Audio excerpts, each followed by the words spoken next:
내가 말로 왜 아우 네 엄마는 젊은 나이에 미혼모가 됐어? 이런 얘기를 하지 않았어도 이 아이들이 다 느끼고 있는 거거든요.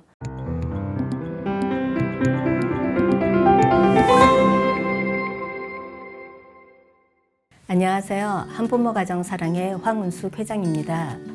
보통 한부모 가정 하면 한부모 가정이 그 한이 부모가 한 명이니까 한부모 가정이라고 생각하시는 분들이 많은 것 같습니다. 하지만 한부모 가정은 한부모 가정의 한은 부모가 한 명이기 때문에 한부모 가정이라기보다는 한부모 가정이 한자가 아니고 우리나라의 고유한 용어입니다. 그래서 한은 보통 크다, 가득한, 한창 그런 의미를 담고 있거든요.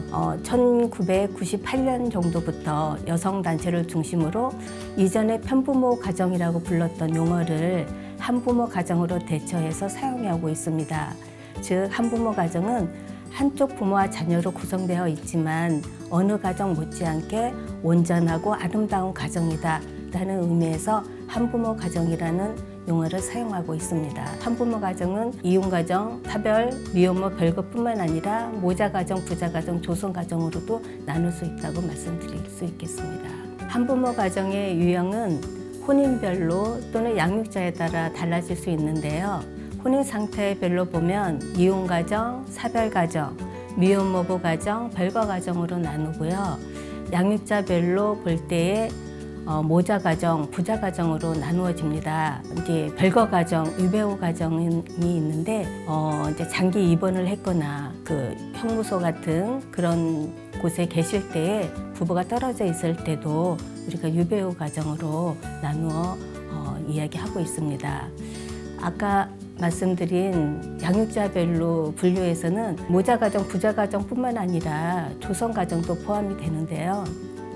조성가정은 원래의 의미는 부모가 안 계셔서 그 조부모가 조손자녀를 이제 돌보는 그런 형태지만 현대 사회에서의 조성가정은 부모가 이혼했거나 또는 사별했거나 또는 재혼으로 인한 그런 분리로 인해서 조성가정이 되는 가정이 많습니다.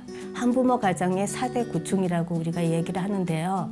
첫 번째는 심리적인 문제예요. 여러분이 만나는 대상이 부모일 수도 있고 한부모 가정 아동일 수도 있을 거예요. 그렇지만 이제 심리적인 문제는 거의 비슷하거든요.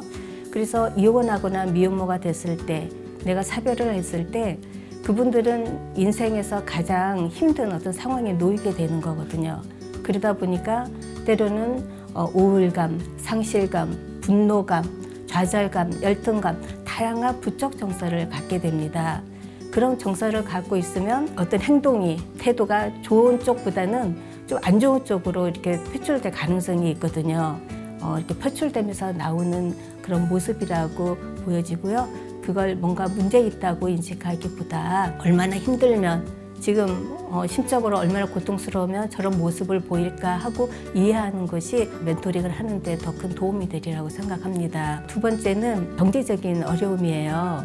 그런 가운데에서 때로는 이제 아르바이트를 하면서 돈을 버시는 분도 계시고 일단 이제 빈곤에 너무 노출되어 있기 때문에 삶에 대한 어떤 그런 부분들이 굉장히 절박하고 고통스러운 분들이 많다는 걸 이제 아실 필요가 있겠습니다. 세 번째는 자녀 양육에 대한 부분입니다. 특히 이혼한 사람은 자신은 이혼을 했지만 자녀들은 그 상황을 잘 이해하지 못할 수도 있고 이혼이 우리 사회는 자녀에게 그 피해로 다가오거든요. 그래서 왜 이혼했어? 왜 나를 힘들게 해? 이렇게 좀 부정적인 반응을 보이는 아이들도 적잖하게 있을 수 있습니다.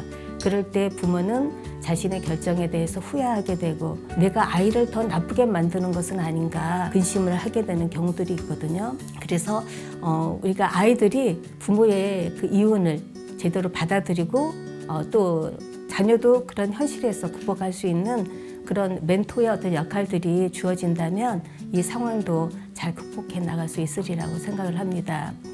한부모 가정의 네 번째 고충이 실은 가장 중요하다고 생각하는데요. 사회적인 편견입니다. 가장 큰 복지는 사회적인 편견이 사라지는 거라고 이야기할 수 있습니다. 우리가 한 인간으로 존중받는다면 정말 이혼을 했어도 내가 미혼모가 됐어도 세상을 당당하게 살아나갈 수 있는 거거든요. 그렇기 위해서는 사회적인 편견이 사라져서 모두 다 존중받는 그런 사회가 또 돼야 된다고 생각합니다. 여러분이 이제 멘티를 만날 때 처음에는 정말 희망이 없는 것 같고 또 이분이 내가 멘토링을 잘해서 정말 변화될 수 있을까라는 의구심을 가질 수도 있는 분들이 계실 거예요. 그렇지만 여러분이 그분들과 만남으로 인해서 보이지 않는 변화를 분명히 목격하게 되시리라고 생각하고요. 머지않아 정말 그 새로운 삶을 살아가는 현실을 극복하는 그런 한부모를 만나게 되시리라고 생각을 합니다. 저분은 내가 믿고 무슨 얘기를 해도 다 될 것 같아. 그리고 책임감 있는 그런 것들을 갖추는 것이 가장 중요하겠지만 한부모 가정에서 하나 더 추가한다면 우리 한부모 가정에 대한 편견 없는 멘토여야 된다는 것입니다. 내가 만약 멘토인데 한부모 가정, 이혼 가정, 미혼모 가정에 대해서 부정적인 인식을 갖고 있다면 내가 말로 왜 니네 엄마는 젊은 나이에 미혼모가 됐어? 이런 얘기를 하지 않았어도 이 아이들이 다 느끼고 있는 거거든요. 이혼한 한부모들이 상대가 나를 어떻게 보는지 다 알고 있어요. 그래서 내가 그런 편견을 갖고 있다면 그런 상담이나 멘토를 할 때에 보이지 않는 장벽으로 인해서 더 진전되지 않는 경우들이 굉장히 많이 있거든요. 그래서 여러분은 먼저 다른 그 무엇보다 한부모 가정에 대한 편견을 벗어 던지고 한부모 가정을 긍정적인 그런 측면에서 바라볼 수 있는 그런 인식이 필요하다고 생각됩니다. 가장 그 효과적인 멘토의 그 방법이라고 하면 실은 동질감이에요. 그때 이미 우리는 하나가 돼서 그 어떤 이야기를 나눠도 서로 오해 없이 수긍할 수 있게 된다고 생각하거든요. 그 가족 간의 삶의 질이 서로 신뢰할 수 있고 믿을 수 있고 서로 사랑하고 존중할 수 있을 때 그 가정이 진짜 정상 가정인 거잖아요. 그런 측면에서 본다면 한부모 가정은 가난하지만 정상적인 가정이에요. 너무나 행복하고 아름다운 가정이거든요. 교사가 그런 마음을 갖고 있을 때 그 아이들에게 한부모 가정 자녀들을 만났지만 나는 이혼하지 않았지만 나는 미혼모 가정이 아니지만 나는 일반 가정에서 살고 있지만 나는 어떻게 보면 너희들을 보면 너희들이 더 멋진 삶을 살고 있다고 느껴. 뭐 이런 식으로 이야기해 줄 수 있다는 거죠. 어쨌거나 멘토 입장에서는 이 멘티가 가지고 있는 그 어려움이라든지 이런 것들을 좀 해결해 주고 싶은 욕심이 생길 것 같아요. 근데 주된 주제가 나오지 않으면 멘토 입장에서는 조금 조바심이 일어날 수도 있을 것 같은데 이럴 땐 어떻게 하면 좋을까요?